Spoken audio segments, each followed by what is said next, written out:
말씀 보겠습니다. 하나님 말씀은 로마서, 우리 다 같이 일어나셔서 하나님의 말씀을 받들어 모시겠습니다. 하나님 말씀은 로마서 1장 1절에서 7절까지입니다. 한 절씩 교독을 하겠습니다. 한 절씩 교독하시겠습니다. 예수 그리스도의 종 바울은 사도로 부르심을 받아 하나님의 복음을 위하여 택정함을 입었으니 하나님이 선지자를 통하여 그의 아들에 관하여 성경에 미리 약속한 것이라. 그의 아들에 관하여 말하면 육신으로는 다윗의 혈통에서 나셨고 성결의 영으로는 죽은 자들 가운데서 부활하사 능력으로 하나님의 아들로 선포되셨으니 곧 우리 주 예수 그리스도시니라. 그로 말미암아 우리가 은혜와 사도의 직분을 받아 그의 이름을 위하여 모든 이방인 중에서 믿어 순종하게 하나니 너희도 그들 중에서 예수 그리스도의 것으로 부르심을 받은 자니라. 다 같이요. 로마에서 하나님의 사랑하심을 받고 성도로 부르심을 받은 모든 자에게 하나님 우리 아버지와 주 예수 그리스도로부터 은혜와 평강이 있기를 원하노라. 아멘. 다 같이 앉아주시기 바랍니다. 할렐루야. 어느덧 2021년 가고 2022년 신정도 지나가고 이제 구정을 향해 가고 있습니다. 2022년에는 더 나아지는 여러분의 삶이 되기를 축복합니다. 우리 옆에 분에게 한번 인사하겠습니다. 더 나아지는 축복이 임하길 소망합니다. 할렐루야. 우리의 삶은 날마다 개혁되어야 됩니다. 가만히 앉아 있으면 주저앉게 돼요. 가라앉게 돼요. 그래서 어떻게 해야 돼? 물에 있을 때 다리가 계속, 오리를 보면 오리가 그냥 평화롭게 떠 있는 것 같지만 다리는 계속 움직이죠. 우리가 움직이지 않으면 죽은 것과 마찬가지입니다. 우리가 계속 움직이고 변화를 갖고 계획을 세울 때 우리가 날마다 새로워지면 우리가 건강해질 수가 있습니다. 가만히 있으면 어떻게 돼요? 피가 안 움직이잖아요. 움직이고 운동할 때 피가 혈액순환이 되어서 건강한 피부, 건강한 모습을 가질 수 있습니다. 오늘 여러분을 보니까 얼굴이 굉장히 밝아요. 왜요? 움직임이. 또 믿음 안에 있기 때문에 하나님의 사랑을 듬뿍 받아 먹기 때문에 얼굴에 기쁨이, 즐거움이 넘치는 줄 믿습니다. 우리 옆에 분들에게 한 번 더 인사하겠습니다. 좋은 아침입니다. 할렐루야. 이게 좋은 아침이라는 게 굿모닝이라는 것은 정말 아침에 일어났을 때 찌뿌둥하고 즐겁지 않고 막 어제 꿈자리가 나고 뭐 이러한 그런 걸 생각하면 마음이 찌뿌둥해요. 하지만 주님을 만나는 좋은 아침이다라고 생각하면 기쁨이, 즐거움이 넘쳐날 줄 믿습니다. 우리의 삶이 더 나아지기 위해서는 분명한 목표가 있어야 돼요. 그냥 막연하게 내가 좋아지겠지, 어떻게 되겠지, 막연한 긍정의 삶을 사는 것이 아니라 내가 분명한 목표를 가지고서 우리가 살아갈 때 우리가 좀 더 나아질 수가 있습니다. 2022년 여러분은 어떠한 목표를 가지고 살고 있나요? 아무 목표도 없이 그냥 되는 대로 사는 사람은 없을 것입니다. 우리는 각자의 목표를 가지고서 살 때 그 삶이 좀 더 단단해지고 그 삶이 좀 더 즐겁고 기쁨의 삶을 살 수가 있는 것입니다. 그러므로 우리는 목표를 세웁니다. 여러분의 각자의 목표는 무엇인가? 학생은 학업의 목표가 있을 거고, 직장인들은 승진이나 또 자기 일을 잘 처리하는 목표가 있을 것입니다. 사업가나 자영업자들은 매출이 높이길 원할 것이고, 교회는 교회대로 부흥되기를 원할 것이고, 각자의 목표가 있습니다. 근데 그 목표는 무엇을 위한 목표인가? 그렇다면 분명한 목적이 있어야 될 것입니다. 여러분의 삶의 목적은 무엇입니까? 웨스트민스트 소유리 문답 1문에는 이러한 말씀이 있습니다. 사람이 제일이 되는 목적이 무엇이냐라고 이야기하고 있습니다. 사람이 제일이 되는 목적은 하나님을 영화롭게 하고 그 하나님을 통하여 영원토록 즐거워한다라고 써 있습니다. 한마디로 얘기하면 하나님께 영광 돌리는 삶, 그것이 제일의 목표인 줄 믿습니다. 우리가 이 시간 예배 드리는 것, 이것이 바로 하나님께 영광 돌리는 거예요. 하나님께 영광 돌린다는 것은 두 가지적으로 얘기할 수가 있습니다. 하나님께 영광 돌린다는 건 하나님께 창조주 하나님을 인정하고, 구세주 하나님을 인정하고, 심판주 하나님을 인정하고, 그분께만 오로지 감사하고 찬양을 드리는 예배를 위해 사는 삶, 그것이 바로 하나님께 영광 돌리는 삶인 줄 믿습니다. 이 시간 여러분은 하나님께 영광을 돌리고 있습니다. 예배에 나와 있고 하나님께 영광 돌립니다. 하지만 우리가 예배자의 삶이지만 우리의 삶 속에서 보면은 정말 우리는 부족하고 잿덩어리 인생이라는 것을 알 수가 있습니다. 그래서 감히 우리가 하나님께 어떻게 영광을 돌릴 수 있을까요? 우리는 자체적으로는 하나님께 영광을 돌릴 수가 없어요. 그러면 어떻게 해야 될까요? 하나님께 영광을 돌린다는 것은 하나님의 영원하시고 무한하시고 자비하시고 사랑이 많으신 하나님께서 우리에게 비춰주실 때, 그 하나님의 영광이 우리에게 임할 때 우리는 그 영광을 외면하는 것이 아니라 내가 하나님께 영광을 돌릴 수 있는 유일한 방법은 그분을 바라보는 거예요. 왜냐하면 빛이 하나님의 영광이 우리에게 임할 때 우리가 어떻게 해요? 그분에게 향해서 주만 바라볼 때 그 하나님의 영광이 우리를 통해서 반사됨으로써 하나님의 영광을 받아들일 줄 믿습니다. 우리는 부족하기 때문에 내가 하나님을 내 행위로 내가 무엇을 통해서 하나님께 영광을 돌릴 수 있을까요? 아무것도 우리는 할 수 없어요. 하지만 하나님의 영광이 우리에게 임할 때 우리가 하나님을 바라봤을 때 하나님의 영광이 나를 통하여 반사되었을 때 그럴 때 하나님의 놀라운 영광이 넘쳐날 줄 믿습니다. 그래서 주만 바라보고 주만 의지합니다. 바로 예배자의 삶이 바로 그런 거예요. 하나님이 이 시간에 임재하고 하나님의 영광이 여기에 충만하게 있을 때 우리는 어떻게 해요? 주만 바라보고 그럴 때 하나님의 영광이 우리에게 임하고 그 영광이 다시 하나님께 상달되었을 때 하나님은 즐겁고 기쁘고 우리의 삶을 충만하게 넘쳐나게 해줄 줄 믿습니다. 그게 바로 예배. 하나님의 영광을 위해 사는 것은 주만 반사의 삶을 복음이면 충분합니다라는 곽희문 선교사님이 있습니다. 2013년도에 나온 책입니다.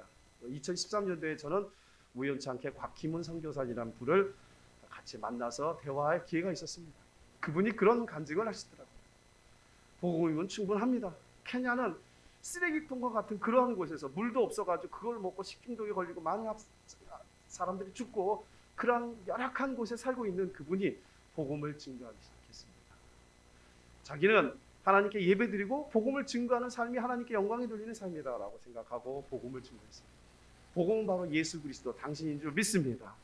그래서 복음이면 충분하다. 그래서 복음을 증거했습니다. 그래서 케냐에 나와가지고 많은 이슬람 국가 사람들이 지나가는 그 도시 한가운데서 외쳤습니다. 뭐라고 했었냐면 God so loved the world. 하나님은 이 세상을 사랑하셨습니다. 하나님이 세상을 이처럼 사랑하셨습니다. He gave His only Son. 그는 독생자 예수 그리스도를 주셨습니다. 그리고 whoever believes in Him, 그를 믿는 자마다 누구든지 shall not perish but have eternal life. 멸망하지 않고 영생을 이루리라. 할렐루야. 요한복음 3장 16절을 영어로 외쳤어요.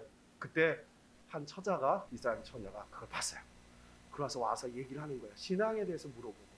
그래서 같이 예배를 드렸어요. 한 몇 주간 예배를 드렸는데 오늘부터 안 나타나는 거예요.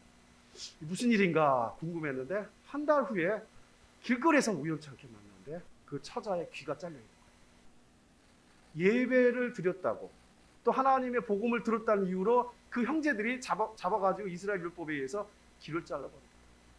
그래도 그 자매는 예배 자리에 나오려고 애를 썼다는 그러한 모습을 얘기하고 있습니다. 그 당시에 학생들이 예배를 드리고 나서 그런 얘기를 하셨어요. 학생들의 예배 태도가 너무나 안 좋으니까 그런 얘기예요. 그 사람들은 예배 자리를 위해서 귀까지 잘려가면서 예배 자리에 오는데 북한에서는 지하교회에서 정말 어떻게 하면 잘못하면 죽을 수밖에 없는 그런 상황 속에서도 예배를 드리는데 옛날 로마 시대에서는 예배를 위해서 무덤 지하, 카타콤에 가서 예배를 드리는데 우리는 이렇게 편안하면서도 왜 예배를 열심히 드리지 않을까? 그러한 이야기를 한 기억이 납니다.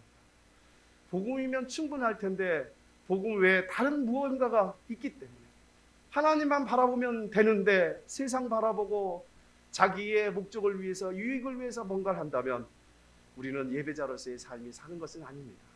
그러한 삶을 살 때 우리는 예배에 대해서 얼마나 집중하며 얼마나 하나님을 바라보고 하나님께 영광 돌리는 예배를 드리는가 순간적으로 반성해야 될 때인 것이 같습니다. 그렇습니다. 우리는 예배자의 삶을 사는 거예요. 예배를 위해서 할 때 하나님께 영광에 돌리는 삶입니다. 그러면 우리는 두 번째는 하나님의 영광을 위해 사는 것은 예배를 위해서 사는 거고 두 번째는 복음을 위해서 사는 것입니다.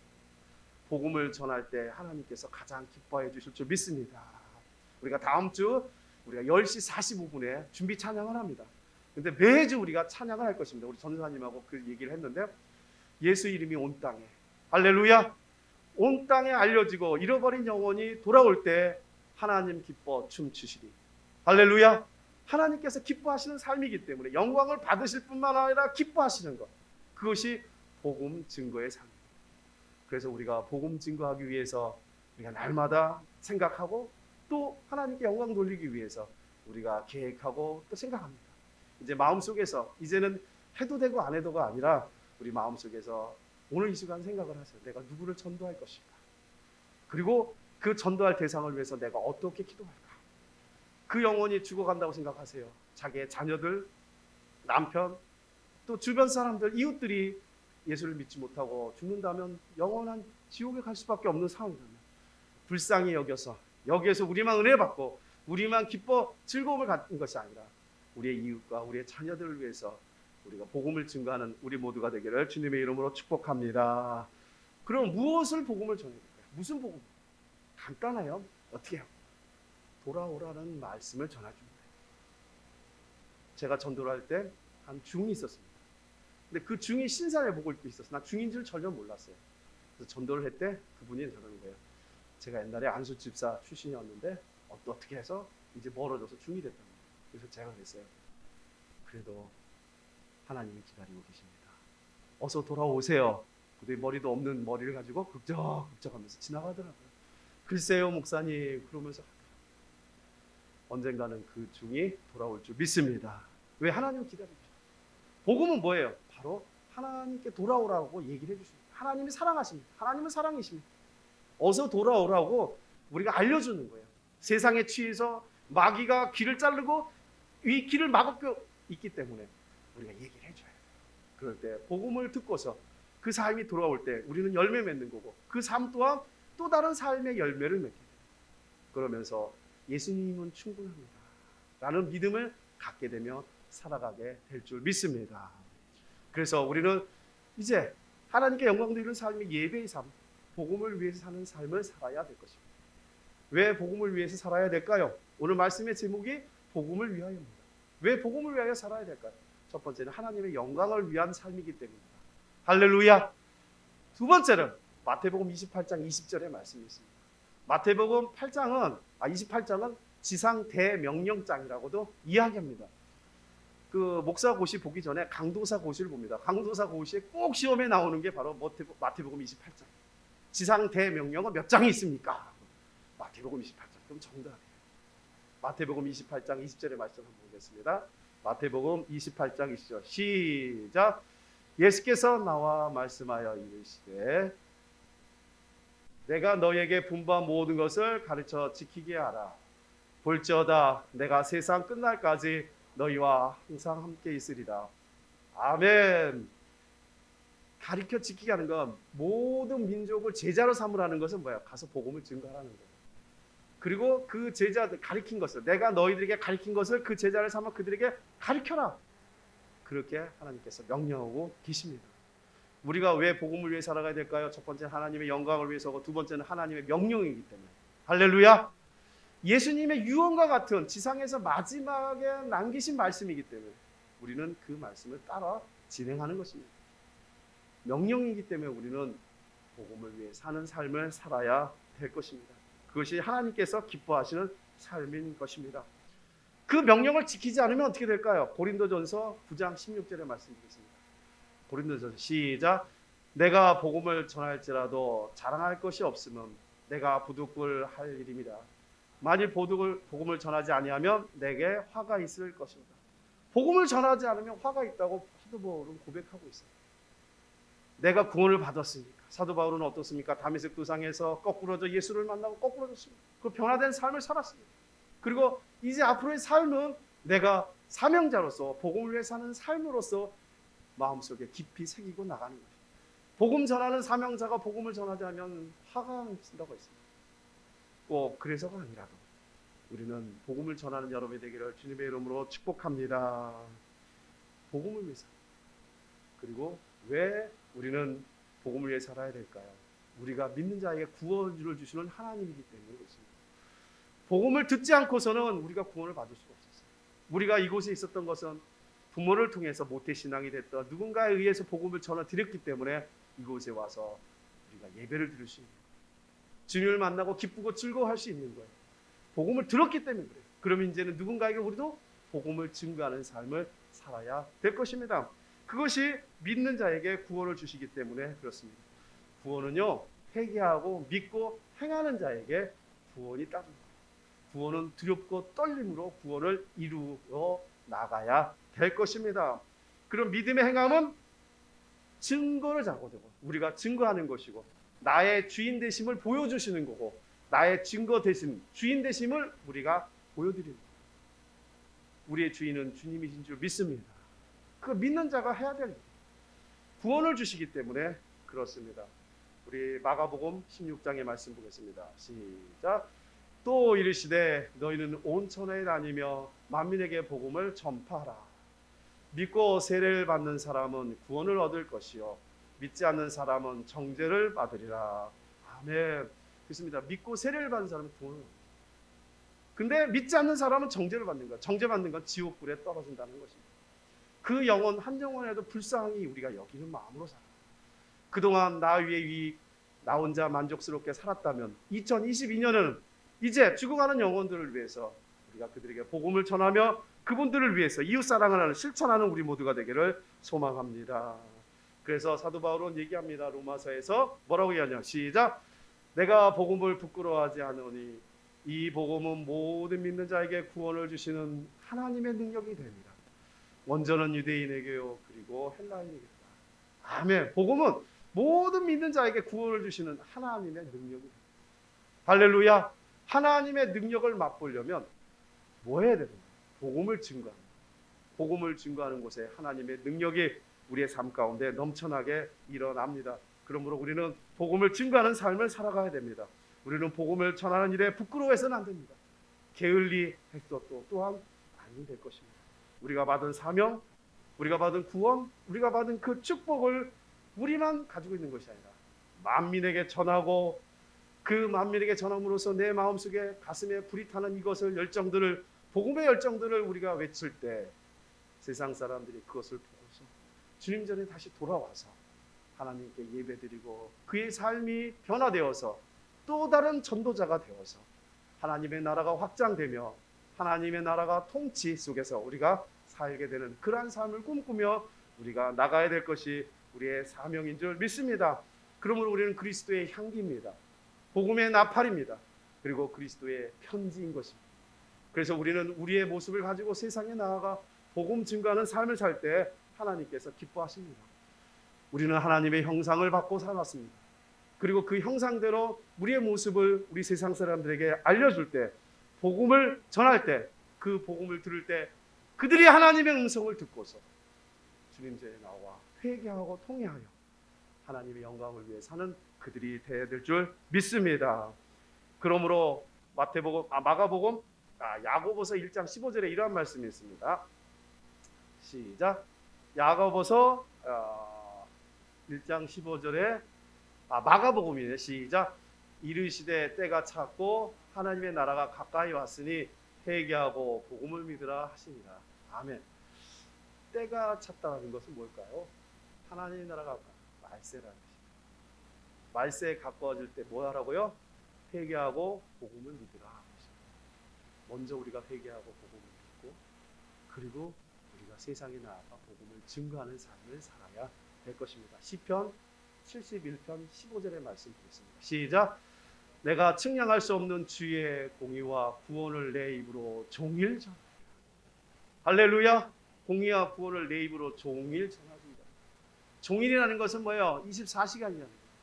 매일같이 그 놀라운 측량할 수 없는 주의 사랑, 주의 공의하심, 그 구원을 내 입으로 종일 전하는 여러분이 되기를 축복합니다. 그랬을 때 우리의 삶이 윤택해지는 걸 알 수가 있습니다. 이 말세지 말에 2022년에 우리가 할 수 있는 최대의 방법, 최대의 지혜, 최대의 것은 복음 전하는 삶일 것입니다. 하나님께서 원하시는 삶이기 때문에 그렇습니다. 우리는 세상을 살면서 윤택하고 정말 은혜로운 삶을 사는 것을 볼 수가 있습니다. 하지만 주님이 없는 곳에는 어떠한 것이 아무리 멋진 것도 황폐해지고 아무리 기름진 것도 황무지로 변하는 것을 알 수가 있습니다. 예수님이 없는 삶은 점점 불행해지고 예수님이 밖에서의 삶은 행복이 없다는 것을 우리는 알 수가 있습니다. 그러므로 우리는 에덴 동산과 같은 기쁨을 다시 맛보기 위해서 하나님 나라가 통치되고 하나님의 나라가 확장되는 에덴 동산과 같은 그러한 복음을 증거하는 삶이 될 때 에덴 동산과 같은 삶이 될 줄 믿습니다.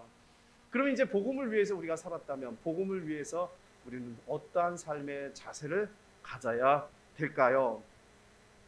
오늘 말씀에 보면은 이러한 말씀이 있습니다. 마태복음 보겠습니다. 고린도전서 볼게요. 고린도전서 9장 23절에 이러한 말씀이 있습니다. 9장 23절 시작. 내가 복음을 위하여 모든 것을 행함은 복음에 참여하고자 함이라. 아멘. 왜 쉰코이 노노스라는 말입니다. 참여라는 말. 헬라어로 쉰코이 노노스. 참여한다는 것은 가담한다는 뜻이고 결합한다는 뜻이고 공유하다라는 뜻입니다. 복음 위하여 모든 것을 행하면 복음에 참여. 제가 오늘 이걸 드렸습니다. 이건 뭐 그냥 그러네. 아무 생각 없다면은 그건 안 돼. 참여해야 돼. 내가 3명이 아니더라도 최소 3명이에요. 목사님 저 이거 하나 가지고 부족한데요. 그런 분 혹시 있으면 저는 이게 한 몇 장 더 있어야 될 것 같아요. 10명 정도 하겠습니다. 그게 정상이에요. 저 한 명도 없습니다. 한 명도 없을 수 없어요. 꼭 한 명이라도 채워서 제출하는 여러분이 되기를 소망합니다. 그럴 때 하나님께서 놀라운 은혜와 축복을 내려주실 거예요. 할렐루야. 그래서 우리는 하나님께 참여하는 자가 돼요. 우리 예배에 참여했잖아요. 이제 복음에 참여합니다. 우리가 생각지 못한 때에 그냥 한마디 툭 던지면요 하나님께서 놀라운 은혜를 내려주시는데 고린도전서 3장 6절에 이런 말씀이 있어요. 혹시 나올 수 있을까요? 한번 볼까요? 고린도전서 3장 6절에 이런 말씀이 있어요. 기억이 딱 떠오르는 거예요. 시작. 나를 심었고 아볼로는 물을 주었을 때 오직 하나님께서 자라나게 하십니다. 아멘. 나는 심어요. 내가 복음을 증거하는 거예요. 아볼로는 물을 줘요. 우리는 그거밖에 없어요. 할 수 있는 게 그거밖에 없어요. 근데 오직 하나님께서 자라게 하십니다. 우리는 툭 던졌는데 그들이 받아들일 때는 하나님께서 감동을 주시고 하나님께서 은혜를 주실 때 이 자리에 나와서 예배드리고 하나님께 영광 돌리는 삶이 그들이 될 것입니다. 그러므로 우리는 할 수 있는 것, 내가 할 수 있는 것, 심고 아볼로가 물을 주는 것처럼 우리는 그러한 삶을 살아야 될 것입니다. 그것이 하나님께서 기뻐하는 삶인 것입니다. 우리 그 다음 말씀 보겠습니다. 고린도전서 9장 24절의 말씀을 보겠습니다. 9장 24 시작. 운동장에서 다른질하는 자들이 다 다를지라도 오직 상을 받을 사람은 단 한 사람인 줄 너희가 알지 못하느냐. 너희도 상을 받도록 이와 같이 다름질합니다. 아멘. 다름박질하는 사람이 어떻습니까? 최선을 다하지 않아요? 상을 받은 사람이 1등을 상. 우리는 그걸 향해서 달려가는 거예요. 그런 것처럼 우리는 참여하고 어떻게 해라? 최선을 다해. 우리는 세상에 살고 있기 때문에 점인지에 살고 있습니다. 교회와 세상 양쪽을 왔다 갔다 하고 있습니다. 각자의 삶 속에서 어떠한 일이 있든지 우리는 최선을 다해야 될 것입니다. 바깥 세상에서도 최선을 다하는 것입니다. 경주자처럼 교회에 와서도 최선을 다하는 삶입니다. 그런데 그리스도인이라면 깨어있는 삶입니다. 그리스도인으로서 밖의 세상에서 어떻게 살아가야 될 것인가는 우리 모두가 각자의 마음속에 가지고 있어요. 그런 삶을 위해서 우리가 최선을 다하는 삶을 살 때 하나님께서 우리에게 은혜를 내려 주실 줄 믿습니다. 상 받는 자는 한 명이에요. 하나님께서 우리에게 상을 주시겠다고 말씀하셨으니까 우리는 더욱더 최선을 다하며 살아가야 될 것입니다. 하나님께서는 우리를 큰 그릇으로 만들어 주셨어요. 하나님께서는 우리에게 은혜와 복을 내려주시길 원합니다. 우리가 좀 더 큰 그릇이 된다는 것은 복음을 전하는 사명자의 큰 그릇이 될 때 하나님께서 은혜를 내려 주십니다. 이제 우리가 복음을 위해서 이렇게 참여하고 최선을 다하고 그렇게 된 다음에는 우리는 어떻게 될 것인가? 우리가 하나님께 교만했습니다. 하나님 말씀 보겠습니다. 하나님 말씀에 27절 한번 보겠습니다. 고린도전서 20장 시작. 내가 내 몸을 저 복종하게 하면 내가 남에게 전파한 후에 자신이 도리어 버림을 당할까 두려워합니다. 아멘. 남에게 전파하는, 복음을 전한 후에 자신이 어떻게 버림을 당할 수가 있어요. 왜요? 교만해지. 우리는 이제 5월 22일 이후를 저는 생각을 합니다. 기도하면서 성도들이 옵니다. 빈자리에 채워지기 시작합니다. 그럴 때 먼저 된 성도들이 어떻게 해야 돼요? 온유와 겸손함으로 알려줘야 돼요. 우리 교회의 방법, 예배드리는 방법 옆에서 성경책도 찾아주고 안내도 해주고 옆에서 자꾸 양육을 해줘야 되는 거예요. 그런데 자기가 이렇게 해놓고 어렸을 때 올챙이째 생각 못하고서 어떻게 해요? 안내를 잘 못해줍니다. 그리고 이제 놔둬버리는 거야. 그냥. 그리고 우리끼리만 싹 웃어. 소외감을 느껴요. 그래서 우리는 복음을 전한 후에 우리의 자세가 하나님께 하듯 우리 한 영혼을 전도했으면 그분을 위해서 우리 양육을 해야 돼요. 근데 양육하는 방법을 혼자 하려고 하지 말고 부족한 종들과 함께 교육자들과 같이 의논을 하는 거예요. 어떻게 하면 좀 더 잘 케어하고 어떻게 하면 좀 더 교회에 정착할 수 있기를 우리가 노력하며 우리는 그들을 이끌어가야 될 것입니다. 그것이 복음을 전한 다음에 해야 될 일인 것입니다. 우리는 어떻게 해야 되냐면 요한복음 12장 26절의 말씀처럼 해야 될 것입니다. 요한복음 12장 시작. 사람이 나를 섬기려면 나를 따르라. 나 있는 곳에 나를 섬기는 자도 있으니 사람이 나를 섬기면 내 아버지께서 귀히 여기시리라. 아멘. 그렇습니다. 24절 한번 보겠습니다. 시작. 내가 진실로 너희에게 이르노니 하늘의 밀이 땅에 떨어져 죽지 아니하면 하늘 그들에 있고 죽으면 많은 열매를 맺느니라. 아멘. 우리가 하나님의 밀을 뭘 위해서? 하나님의 영광을 위해서. 할렐루야. 내가 희생합니다. 전도하다 보면 좀 물질적인 것이 필요할 때가 있습니다. 또 뭐를 사줘야 될 때가 있습니다. 선물을 해줘야 할 때가 있습니다. 과감하게 우리는 투자해야 될 줄 믿습니다. 그러면 하늘의 상이 여러분에게 넘쳐나게 하나님께서 돌려주실 줄 믿기 때문에 그렇습니다. 그럼 복음을 위해 사는 자들에게 어떠한 축복이 있을까요? 마태복음 28장 20절의 말씀처럼 어떻게 나오나요? 한 번 더 볼까요? 마태복음 28장 20절의 말씀 시작. 내가 너에게 분부한 모든 것을 가르쳐 지키게 하라. 볼지어다 내가 세상 끝날까지 너와 항상 함께 있으리라. 아멘. 항상 함께 하십니다. 아프리카의 선교사 리빙스턴이 있었습니다. 17년 동안 전기도 없고 정말 열악한 상황 속에 살 수 있었던 것은 주님이 나와 함께 하십니다. 할렐루야. 영국에 돌아왔어요. 17년을 어떻게 버티셨습니까? 주님이 나와 함께 계셨기 때문에 버텼습니다. 우리도 지금 힘들고 어려운 삶을 살고 있습니다. 주님이 함께 하시기 때문에 힘들고 어려워도 이겨낼 줄 믿습니다. 복음을 전하는 자에게 축복이 임마누엘 축복, 하나님이 함께 하시는 축복이 여러분의 삶 가운데 넘쳐나기를 소망합니다. 하나님께서는 우리에게 두 번째 복음을 전한 자에게 축복을 내려주시는데요. 어떤 축복인지 한번 보겠습니다. 어떤 축복이냐면 마가복음 16장 17절의 말씀 보겠습니다. 마가복음 16장 17절 시작. 믿는 자들에게 이런 표적이 따르니 곧 그들이 내 이름으로 귀신을 말하며 새 병언을 말하며 18절이요. 뱀을 집어올리며 무슨 독을 마실지라도 해를 받지 아니하며 병든 사람에게 손을 얹음 나으리라 하시더라. 할렐루야. 여러분의 삶 가운데 치유의 은혜가 넘쳐나기를 소망합니다.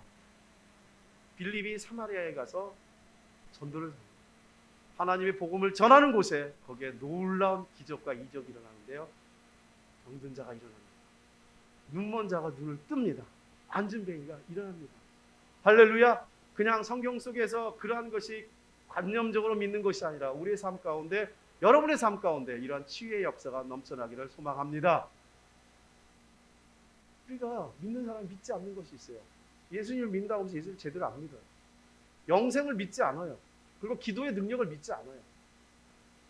그건 종교인에 불과하기 때문입니다. 우리 그리스도인은 정말 믿기를 소망합니다. 저는 소화가 안 되거나 몸이 안 좋으면 제가 손을 꼭 하나님 주의 종인데 제가 아파서 덕이 하면 안 됩니다. 덕이 안 되지 않도록, 덕이 되도록 하나님 도와주시옵소서. 낫게 하여 주시옵소서. 할렐루야. 손을 얹고 믿는 자가 병든 사람에게 손을 얹으면 나으리라고 그랬습니다. 복음이 전도하는 곳에, 복음이 나타나는 곳에 그러한 능력과 기적이 넘쳐날 줄 믿습니다. 분명히 하나님께서 말씀하셨잖아요. 말씀을 믿기를 소망합니다.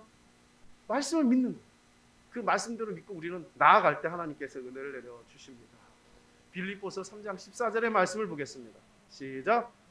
표대를 향하여 그리스도 예수 안에서 하나님이 위에서 부르신 부르심의 상을 달려가노라. 할렐루야. 부르신 부름의 상을 위하여 달려가노라. 어디? 표대를 향해서, 우리가 목표를 향해서, 목적 예수 그리스도 안에서 하나님이 부르신 부름의 상, 복음을 전하는 삶, 그러한 상을 복음을 위해 전할 때 하나님께서 부르심의 상을 우리에게 내려주십니다. 어떠한 상일까요? 복음을 전할 때 주는 상이 가장 큰 상인 줄 믿습니다. 저는 그러한 상을 면류관이라고 얘기합니다. 성경에는 면류관을 5가지의 종류로 얘기하고 있습니다. 그래서 짧게 의기생 영령으로 외우고 있습니다. 의기생 영령이 뭘까요? 의의 면류관. 할렐루야. 기쁨의 면류관. 할렐루야. 생명의 면류관. 영광의 면류관. 영원히 썩지 않는 영생의 면류관. 할렐루야. 그러한 면류관, 오관왕이 되는 여러분이 되기를 축복합니다. 그러한 상이 있기 때문에 우리는 그 상을 향해서, 부름의 상을 향해서 우리는 오늘도 달려가는 것입니다.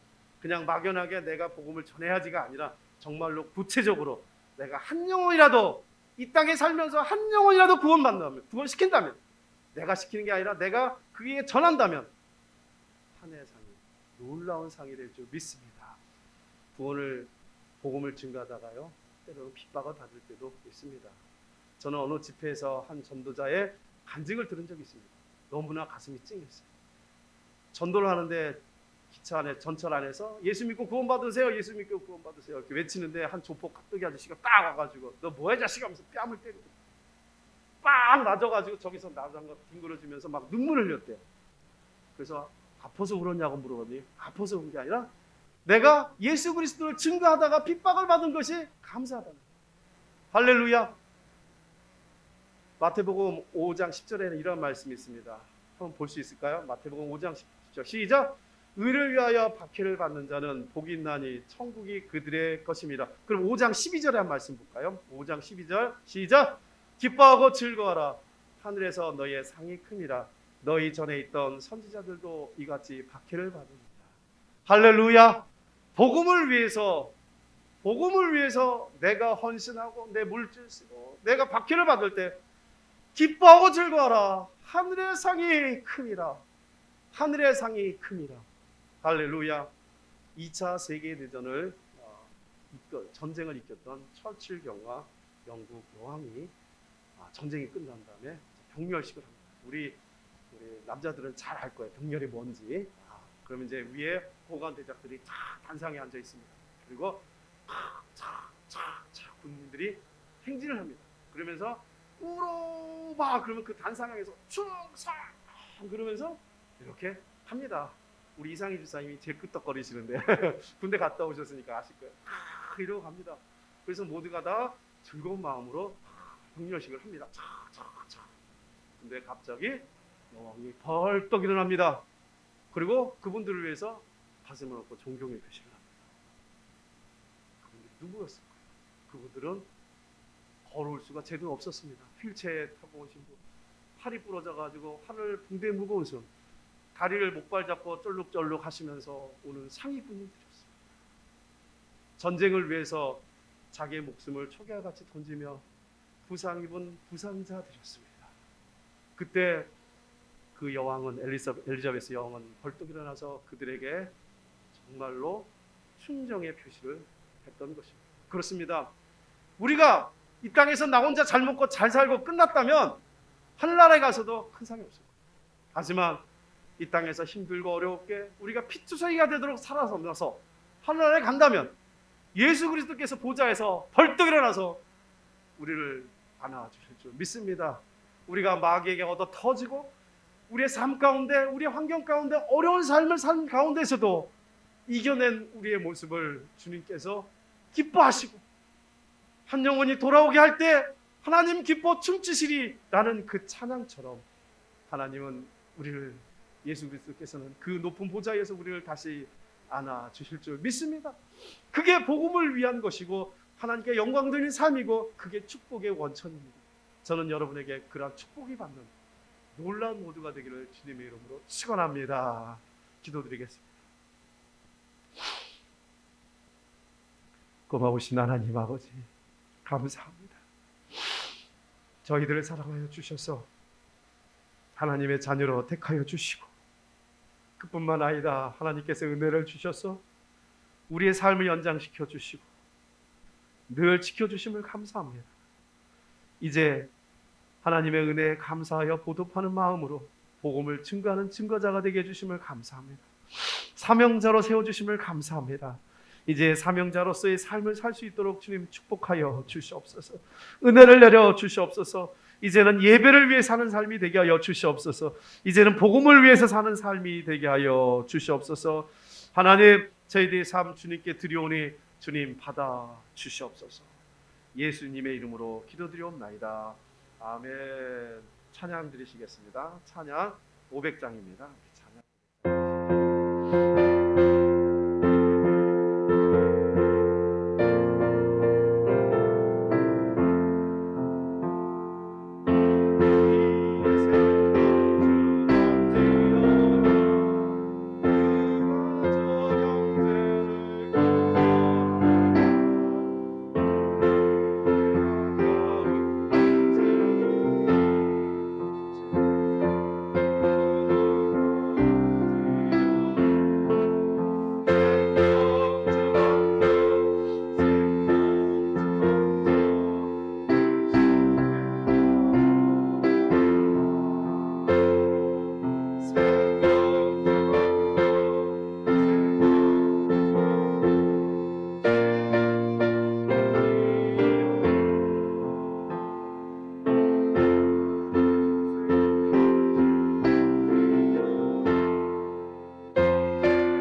찬미예수 483장입니다. 찬미예수 483장 찬양 드리시고 축도로 마치겠습니다.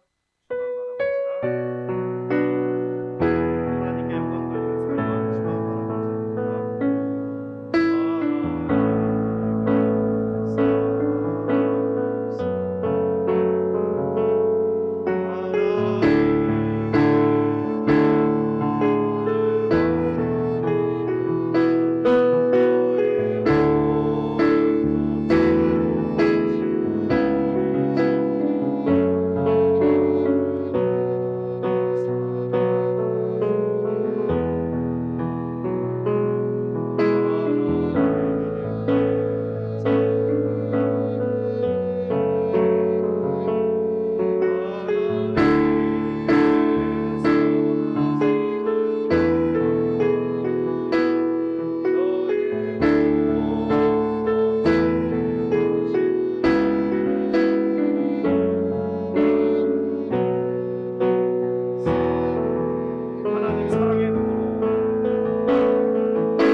지금은 우리 구주 예수 그리스도의 은혜와 하나님의 한량없는 사랑과 성령님의 감화 교통 내주 충만하신 은혜가 오직 우리의 삶이 하나님의 영광을 위해서 살며 이제는 예배를 위해서 살며 복음을 위해서 살아서 하나님께 기쁨이 되고 하나님의 영광이 되는 결단하기로 소망하는 이곳의 모든 믿음의 권속들 머리 위에 가정과 사업과 직장과 이 나라 민족 위에 지금으로부터 영원히 함께 있을지어다.